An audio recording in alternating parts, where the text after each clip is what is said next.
Every team, every topic, everywhere. This is Believe. That game-winning drive, just what is it like to see that kind of come together after an up and down day like that? Yeah, good to see, for sure. We've had games play out different ways, this season, and this one, we knew it was going to be a competitive game. They're a good football team and a good defense over there. So, it came down the fourth quarter, and good to see us be able to execute in that situation, go down and score, and then great stop by the defense there at the end. You mentioned earlier this week that this is an unconventional defense, a little bit with their looks and stuff. What led you to trust everything so much on the last two drives? I think you still try to see it and recognize what they're playing and where the spots are in certain coverages, and there's traditional parts about it. There's some unique stuff they do too. So you try to recognize it and still play fast, play with conviction, and throw it with conviction. So try to do that. Our guys made some big time plays. Was there anything different you had to do to prepare for this? Even leading up to the night before, or was it just kind of the same as you've done in weeks past?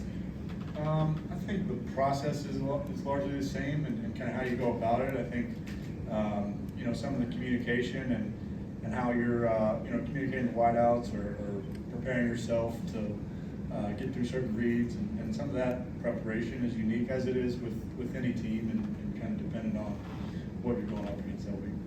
You know, with complementary football, would you rather have the ball in your hands to win it, or after doing that, have to rely on your defense? Well, I think you always want the ball in your hands with a chance to win the game. I think that's what we all prepare for and want, especially as a quarterback. You want the ball in your hands to go down and win it, for sure. But I'm not going to complain if the defense stops them and we but you're not get a first down. You have no control over it. That's true. Yeah. Daniel, Shane's talked a lot about your work habits this season. I wonder how that's evolved over your career. Is it more than it was earlier in your career? Have you learned to do it different ways? How has that evolved?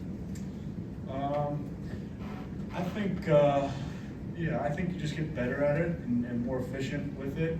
I think I've always spent a lot of time with it. I don't really do too much besides this stuff, so it's always been like that. But I think you get better at what's important or what's key in this situation, or what's critical that we communicate this week, or what's critical that the wideout knows this certain look and have an answer for that. And then communication with Shane, in the same way. It's like if we get a certain look, I'm thinking this. What are you thinking? And making sure we're on the same page that way. So I think the time and effort has been consistent, but you get better at it. You get more efficient in what exactly you're doing and how you're spending your time. You said you don't do a whole lot else. Has it always been like that? When did it start to become outside hobbies? I bet you had none during the season. You said it, not me. You said it, not me.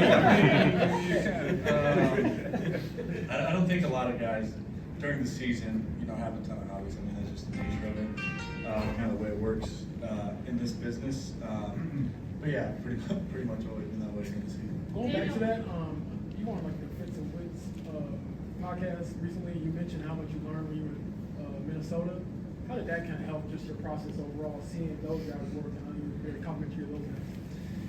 Yeah, I think just the level of detail that they operated under. I think just so specific about what looks we're getting this week. Where's the answer? How do we recognize it?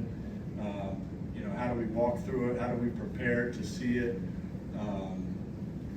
Having quick answers on what if this happens, what if that happens. All the situations that could come up in a game. They were, KO, Grant, Josh, and then Sam, and all the quarterbacks were constantly quizzing each other and checking and making sure that they're ready to go for whatever the defense was doing. Shane talked just now about how before the game he was kind of trying to get everybody refocused. A lot happened with Anthony and Mooney and so forth. What was that like? That's not your everyday situation, obviously. Yeah, it was kind of a whirlwind. I was out on the field when I heard about Anthony, obviously thinking about him and hoping he recovers well, kind of a freak situation there, but yeah, I think obviously you're concerned for your teammates, Mooney as well, and hoping they're all right. But you know, you understand there's a job to do, and you gotta go out and play and get ready to go. Feels like in a lot of third down to kind of have it situations. You've looked toward Josh. What has he done to earn your trust in those spots? Yeah, I mean, I think he's just a really smart football player. Someone you know who's gonna make the right decision to fill the space and get there. And I think we have a lot of guys who do that. So Josh has come up big in a lot of those situations, but I have a lot of trust and confidence in all our guys in those situations. Daniel, you guys had dominant wins, but for this one, they come down in the fourth quarter and come out on top against a really good defense like Arizona. What does that say about where this team is at, skill-wise, and just looking forward? Yeah, I mean, I think it's just, you know, resilient. You know, I think that obviously the game back and forth, it wasn't the cleanest the whole time, and we certainly made some mistakes here and there. And playing against a good team that's going to, you know, force you to execute and play well. I thought just mentally the fact we were able to kind of come down and execute down the stretch and make sure we were at our best when we needed to be. I think that goes a long way. So the skill, you know, you asked about the skill. I think we're very confident in our ability and who we have on the field, and good to see us, you know, kind of stay resilient, you know, mentally in that situation. You took us to the interception. Were you just a little surprised the linebacker was able to get up that high?